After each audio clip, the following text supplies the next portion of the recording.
আমরা এবার জান্নাতে ঢুকবো। সব জান্নাতীদেরকে নিয়ে আল্লাহ তাআলা বলবেন, ও ফেরেশতারা, আমার জান্নাতীদেরকে তোমরা জান্নাতে নিয়ে যাও।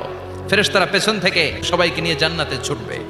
জান্নাতীরা আনন্দের চোটে ছুটবে আর ছুটবে। ছুটতে ছুটতে ছুটতে ছুটতে হঠাৎ করে বিশাল একটা ওয়েলকামিং রিসেপশন গেট পেয়ে যাবে। এত চমৎকার জায়গা, এই জায়গাটারে জান্নাতীরা দেখে জান্নাত মনে করে ওইখানেই বসে যাবে। ফেরেশতারা বলবেন, নো, আপনারা ভুল করছেন, এটা জান্নাত না, এটা জান্নাতের গেট। জান্নাতীরা আবার এই জায়গা ছেড়ে হাঁটতে শুরু করবে। হাঁটতে হাঁটতে হাঁটতে হাঁটতে দ্বিতীয় ওয়েলকামিং রিসেপশন গেটের সামনে এসে, যে এইটা তো জান্নাত না হয়ে পারেই না, কারণ এইটা আগেরটার চেয়ে অনেক বেশি সুন্দর। ফেরেশতারা আবার বলবে, you are absolutely wrong man. আবার জান্নাতীরা ছুটবে। 3 নাম্বার গেট পেরিয়ে সব জান্নাতীদেরকে নিয়ে ফেরেশতারা আসল জান্নাতের দরজায় আসবে। আসল দরজা দিয়ে যখন জান্নাতের ভেতরে জান্নাতীরা ঢুকবে, জান্নাত দেখে তারা অবাক। সব মানুষগুলো আনন্দের চোটে তাদের মুখ দিয়ে একটা শব্দ বের করবে, শব্দটা হলো আলহামদুলিল্লাহ।